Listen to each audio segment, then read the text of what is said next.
또라빗입니다. 이번 편에서는 미러링 효과에 대해서 말씀드리겠습니다.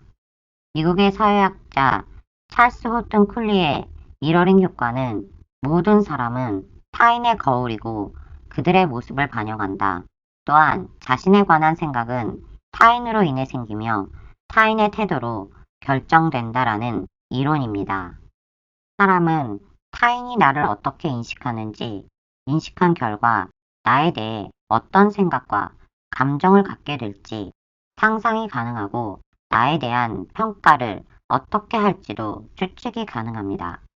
타인과의 이런 상호작용을 통해 피드백이 하나둘 모이고 내가 어떤 유형의 사람인지 인식을 하게 되면서 자아관이 생성됩니다.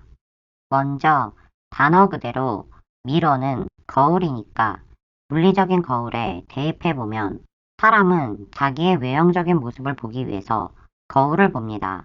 설령 내가 나의 얼굴과 몸을 마음에 들어하지 않을지라도 제대로 된 거울이라면 현재의 내 모습을 정확하게 비춰줘야 이상하거나 잘못된 부분을 수정하거나 더 꾸미는 것이 가능합니다.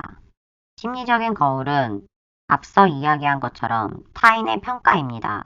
타인이라는 것은 부모, 형제, 친구, 연인, 선생님, 직장 동료 등이 될 수 있고 더 나아가면 책이나 영화도 될 수 있고 나 자신도 될 수 있습니다. 그럼 심리적인 거울인 타인과 관계가 시작되는 건 언제일까요? 보통 아이가 세상에 태어난 이후부터라고 생각하지만 사실 태아가 태중에 있을 때부터 타인과의 관계는 시작됩니다. 임신 중에 엄마가 음악을 들으면 태아도 반응을 하는데 엄마가 더 좋아하는 음악을 들으면 태아도 더 강한 반응을 보입니다. 아이가 세상에 태어나긴 했지만 아직 외부 세계나 내부의 경험을 아이 스스로 지각한다거나 이해하고 분류하고 표현할 수 없을 때 아이가 호기심을 가지고 뭔가를 보고 손가락으로 그걸 가리키면 부모는 그거 꽃이야, 노란 꽃이야, 그건 구름이야 등 적극적으로 반응을 보여주는데 이런 반응을 동조 반응, 튜닝이라고 합니다. 튜닝은 라디오에서 음악을 들으려면 다이얼을 돌려 라디오에 내장된 동조 회로와 맞는 주파수를 찾아야만 음악을 들을 수 있다는 그런 의미입니다. 부모의 튜닝 방식에는 아이가 하는 표현을 그대로 따라하고 모방한다는 의미의 미러링 개념과 실제 악기를 튜닝할 때 필요한 미세 조절, 이 두 가지 개념이 포함됩니다. 미세 조절은 아이를 모방하고 따라하는 미러링 이상으로 하품을 하네, 졸리구나, 깜짝 놀랐구나, 엄마 왔어, 괜찮아 등 아이의 내적인 상태에 부모가 민감하게 주의를 기울이고 반응하는 것을 의미합니다. 부모의 이 두 가지 동조 반응을 통해 아이는 자신이 속한 세계와 경험을 내면적으로 지각하고 이해하고 조절하게 됩니다. 그런데 부모가 아이를 양육하는 환경이 안 좋다거나 부모가 양육 관련 스트레스를 많이 받고 있다거나 부모가 어렸을 때 튜닝을 제대로 받지 못하고 자랐다거나 사회성이나 공감 능력이 부족하다거나 해서 여러 가지 문제를 갖고 있는 부모라면 이런 튜닝이 서툴거나 아예 하지 못할 수도 있습니다. 이런 부모는 아이의 상태에 건성으로 엉뚱한 반응을 합니다. 또는 현악기를 튜닝하는 것처럼 아이에게 주의를 기울여 부드럽고 미세한 튜닝을 해야 하는데 강하게, 강압적으로, 억지로 조율을 하는 것입니다. 악기 튜닝도 잘못하면 음이 안 맞거나 줄이 끊어져 버리듯이 부모와 튜닝에 실패한 아이는 애착 손상으로 이어져서 불안하고 혼란한 상태가 됩니다. 이렇게 되면 부모와 아이가 상호 조율하는 상태로 나아가지 못하고 아이가 부모와의 조율을 아예 포기하거나 역튜닝까지 하게 되어 버립니다. 역튜닝이란 아이가 보내는 주파수를 부모가 맞추려고 하는 것이 아니고 부모의 주파수에 아이가 맞추는 것입니다. 그런 아이는 부모의 관심을 끌기 위해 억지로 웃기도 하고 정말 불편해도 아무렇지 않은 듯이 감추는 등 뭐든 부모 위주로 부모가 편안한 쪽으로 행동하고 자신의 모든 면을 부모한테 인위적으로 맞추게 됩니다. 심지어 어린아이가 부모를 안아주고 토닥여주기도 합니다. 생애 초기 관계에서 이런 상황에 처한 아이는 타인과의 튜닝도 못하게 되고 무조건 타인한테 맞춰주려는 방식의 관계만 지속하게 됩니다. 정상적으로 태어난 아이가 사이코패스, 소시오패스, 나르시시스트 정도까지는 아니라도 건강하지 못한 왜곡된 거울, 인격 장애자 수준의 부모한테 자기 모습을 비추게 되면 튜닝 폭이나 역튜닝을 하게 되는 건 물론이고 부모에게 무시당하고 자기의 자아상을 왜곡시키는 경험을 자주 지속적으로 하게 됩니다. 이런 양육 환경에서 자라는 아이는 늘 엄청난 수치심을 느끼게 되기 때문에 자존감은 사라지고 분명 자신은 뭔가 문제가 있는 잘못된 사람이라는 생각을 갖게 되어 건강한 자아관을 형성할 수 없게 됩니다. 결과적으로 자신의 진짜 외모, 생각, 감정, 행동, 자기가 누구인지, 어떤 유형의 사람인지 등 자기에 대해 전혀 파악하지 못하고 잘 모르게 됩니다. 이렇게 자란 아이는 자라면서 배웠어야 하는 누군가 자기를 봐주거나 돌봐준 경험을 해본 적이 없고 누군가에게 자기의 감정을 온전히 수용받아 본 적이 없어서 타인과의 관계에서 의견을 조율해야 한다거나 자기가 겪어보지 못한 경험들, 사랑, 행복, 슬픔, 분노 등의 감정을 정상적으로 표현해야 한다거나 감정적인 반응을 해야 하는 상황을 마주하게 되면 굉장히 막연하고 비현실적이라고 느끼게 됩니다. 모든 것이 잘못 돌아가고 있다는 생각에 인생 전체가 불안해지고 자신감을 완전히 잃어버려 마음속엔 세상에 대한 두려움만 가득해집니다. 악인 부모나 인격 장애자 부모에게 이런 식으로 양육된 아이들은 중독자 아내들에게 나타나는 의존적 피해자의 특성인 코디펜던트 성향이 나타나기 쉬운데 이하 그런 자녀들을 간단하게 코디펜던트라고 하겠습니다.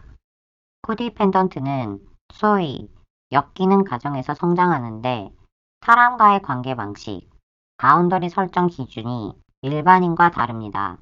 간단히 표현하면 코디펜던트는 노예와 같습니다. 코디펜던트는 다쳐도 맞아도 힘들어도 아프다고 하지 않습니다. 뼈가 드러날 정도로 상처가 나서 고통받고 피를 줄줄 흘려도 자기를 위해서는 병원에 갈 생각을 아예 못합니다. 어느 정도 아파야 아프다고 하는 건지 몰라서 그냥 참고 견딥니다. 코디펜던트에게는 머리숙해 보일 정도로 착한 표정, 겁먹고 주눅든 표정, 타인에게 쩔쩔매는 태도가 거의 공통적으로 나타납니다. 그 이유는 어려서부터 악인 부모한테 사랑은커녕 사람 대접도 못 받고 노예처럼 무시당하면서 세뇌와 억압을 받아 길들여지면서 그런 태도가 몸에 배게 된 것입니다.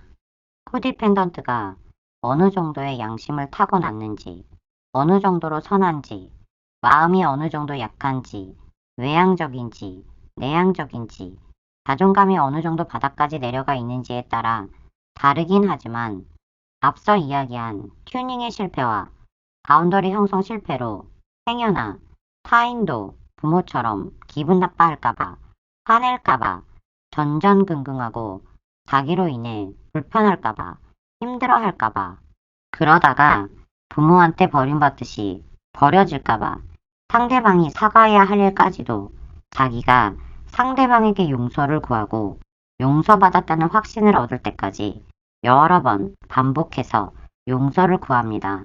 대다수의 코디펜던트는 상대방이 원하지 않아도 항상 상대방 위주로 먼저 배려합니다.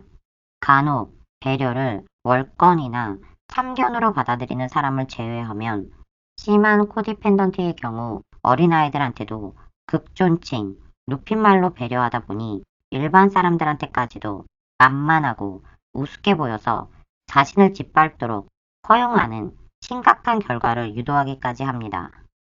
코디펜던트까지는 아니더라도 이런 성향을 가진 사람들은 악인들이 노리기 쉬운 먹잇감이라 눈에 띄는 순간 바로 타겟이 되기도 쉽고 부모를 시작으로 평생 사람들에게 무시를 당하다가 우울증이나 공황장애, 합병 등 정신적인 문제가 생기는데 코디펜던트 특성상 자칫 잘못하면 악한 의사나 상담가를 만날 수 있으니까 이때 정말 주의해야 합니다.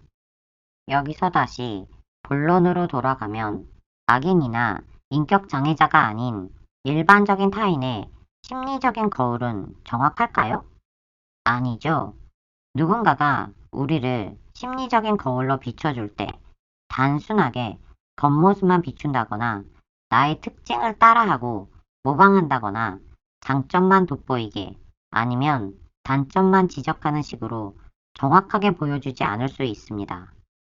이와 같이 타인에게 비치는 내 모습은 나의 영역 밖이고 내가 어떻게 할 수 없는 일이라서 대부분의 사람들은 남의 생각, 남의 평가 따위 신경 쓰지 말고 무시하라고 하지만 인간의 본성이 자기를 타인의 거울에 비춰보고 그 안에서 옳고 그름을 형성하고 타인과 상호작용하면서 자신을 알 수 있도록 설계되어 있는 데다가 어느 누구든 항상 타인의 피드백에 노출될 수밖에 없어서 타인의 평가를 안 받고 살 수는 없습니다. 결론은 정상범주에 있는 사람들도 그렇지만 엮이는 가정에서 코디펜던트로 자랐다면 더더욱 건강한 미러링 효과를 얻을 수 있는 사람과 만나야만 합니다. 건강한 미러링 효과란 정직하고 친절하고 서로 윈윈할 수 있는 안전한 미러링을 의미하는데 나를 정확하게 바라봐주고 나도 타인을 정확하게 바라볼 수 있도록 허용해주는 사람을 만나는 것입니다. 그런 사람과 진정한 관계를 맺어야 합니다. 그런 사람이라면 내가 가진 결점들을 지적한다 하더라도 사랑을 바탕으로 안타깝게 여기면서 오로지 결점만을 포협하지 않고 나란 사람을 전체적으로 보여주면서 나의 성장을 도와주고 심리적인 안정까지도 줄 수 있습니다. 사람은 최초로 얻은 정보가 잠재의식, 무의식의 영역에 박혀버리는데 그 박힌 정보가 모든 사고를 좌지우지한다고 합니다. 나에게 코디펜던트 성향이 있어서 내가 누군가의 노예로 살고 있다거나 난 사람들에게 배려하는데 계속 무시당하는 느낌이 든다면 최대한 빨리 그 상태에서 벗어나야만 합니다. 그러기 위해선 지금까지 악한 부모나 악인들한테 들어왔던 잠재의식 속에 박힌 거짓되고 잘못된 더러운 정보부터 하나씩 찾아내어 전부 깨끗하게 싹 지워야 합니다. 지우고 비운 자리에 새로운 정보를 대량으로 채워넣고 나에 대해 다시 전면적으로 분석하고 이성적인 판단을 하면서 나의 잘못된 생각, 감정, 소통 방식과 태도 하나하나 차근차근 바꿔나가는 노력을 해야만 합니다. 그러면 어느 순간 건강한 자존감도 회복되고 타인과 좋은 관계도 형성하고 상처를 덜 받고 있는 나를 볼 수 있게 될 것입니다. 그럼 여러분 다음에 또 만나요. 바이.